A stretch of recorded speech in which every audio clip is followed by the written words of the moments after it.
The Superior Spider-Man Returns issue 1 finds Otto Octavius return to the Atomic Research Center where it all began for him. Memories come flooding back to him of the experiment he was conducting when his robotic arms went wrong and they fused to his nervous system. He thinks about that experiment and how his search for the self-sustaining energy is still ongoing. Going deeper into the facility, he is reminded how the radiation from the experiment, along with Spider-Man's decades-long assaults against him, brought him to near death, but it led him to his master plan, uploading his own brainwaves into Spider-Man's head, becoming the Superior Spider-Man. This is as far as his memory will carry him though, as Otto cannot remember how, as Spider-Man, he was able to solve the self-sustaining energy problem. He begins following his instincts, going deeper into the facility where he comes across a giant containment pod, realizing that all those years ago he actually succeeded and made some self-sustaining energy. Years prior, Otto, now the Superior Spider-Man, has his Spider-Bots give him a rundown on what's going on in the city, disregarding smaller incidents like jumpers in Midtown to pursue Slide, who has just robbed Alchemex Labs for $30 million worth of tritium. Slide meanwhile evades the police, whose bullets merely slide right off the villain's frictionless suit as he slips his way down an alleyway, causing the cops to crash into one another.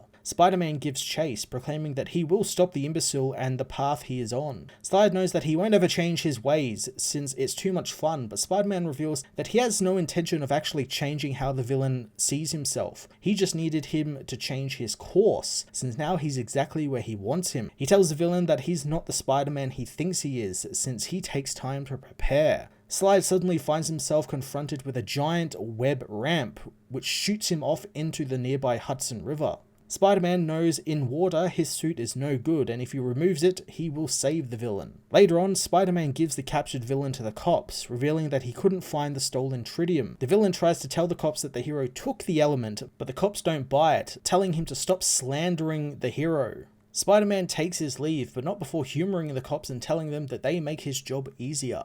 Later at Horizon Labs, Peter looks over the tritium and how he can now use it to grow a miniature star and achieve limitless energy. He tells Living Brain that they won't be doing the experiment at the Horizon Labs, since that would mean whatever his findings are, they would own it. So he tells Brain to gather up the equipment and be ready to head off-site. Grady Scraps suddenly comes by, telling him that he can't take the gear off-site. Peter confidently tells him that he's been working on his own side project with his own materials, and he needs to get all his equipment to Empire State University. He refuses Grady's help, but it gives him the idea that he will need some competent help, but one who's purely servile to him. Later, Peter posts a help wanted sign at the university campus, telling Anna Maria that Spider-Man needs a lab assistant for their work on building tech for the hero. She thinks that she should apply, but Peter doesn't want her to, since the one reason he's hiring this assistant is so he can spend more time with her. A woman by the name of Estrella Lopez comes by to see the ad, wanting to apply. Peter hears her list of qualifications and decides to give the woman an interview, so later Estrella goes to the old Atomic Research Lab, finding Spider-Man's laboratory in the rundown building. The hero welcomes her to the future, telling her that they are going to harness the forces of creation itself and wrestle them into submission.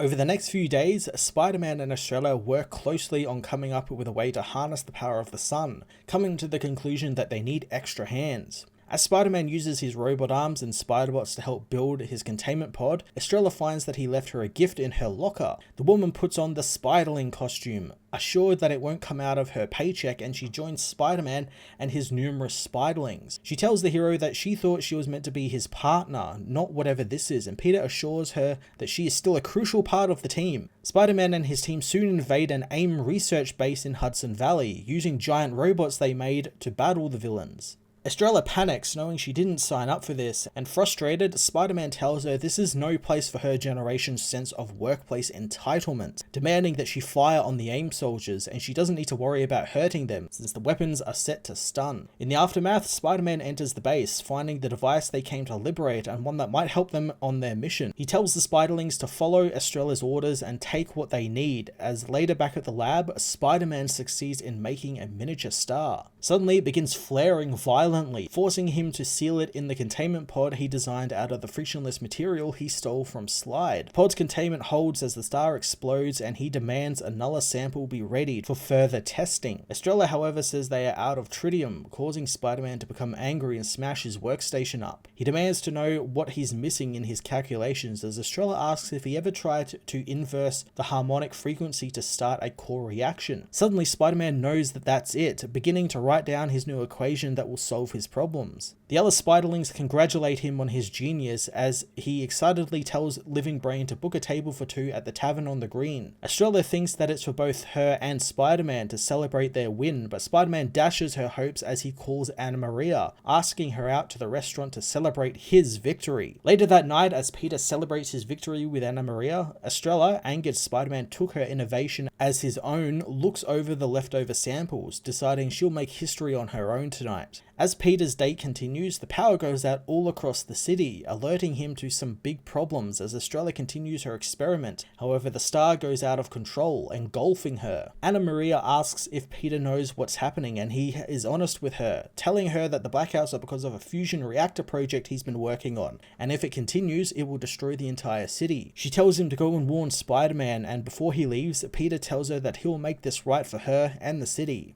Peter changes and races back to his lab, finding in the blackout crime has skyrocketed in the city. He ignores it all and makes it to the lab, finding that his power source has seemingly stabilized. The Spider-Bots warn him though that the source of the stabilization is the single source of life in the building as well. Inside, Estrella, now completely bonded with the star, takes on a human form again as Spider-Man attacks, calling the woman a traitor for stealing his thunder and using his own approach to the energy handling before he can. Estrella reminds him that she was the one who solved the equation and the power is hers and hers alone. She unleashes the power of the sun on the hero, blowing a hole through the base as Spider-Man finds the heat unbearable. Estrella continues her attack, blasting off Spider-Man's robotic arms as she decides to call herself Supernova. Spider-Man thinks that the power is far greater than her feeble mind can grasp, and he knows the only way this will end since she's moments from exploding. He tries to web her up, but the webs merely melt under the immense heat, so the hero climbs inside the containment pod,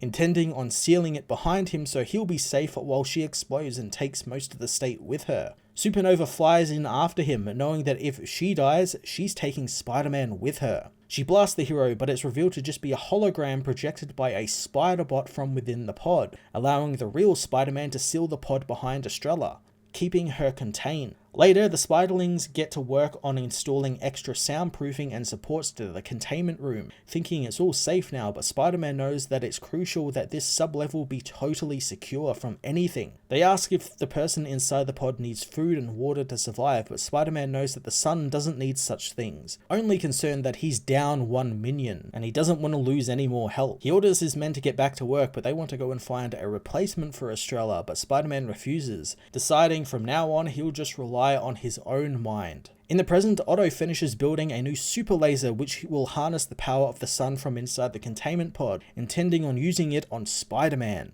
He begins trying to open the containment pod, accessing the hatch and disabling the containment of it. A bright light suddenly engulfs him as Supernova burns her way out of the containment, demanding vengeance on the man who imprisoned her. Otto thinks she means him, begging for forgiveness, but the woman says that she wants Spider-Man, blasting off from the lab to hunt down the man who trapped her in there. Otto celebrates his victory, proclaiming that this is better than he could ever imagined, and he wishes the wall crawler good luck in his fight against a living sun.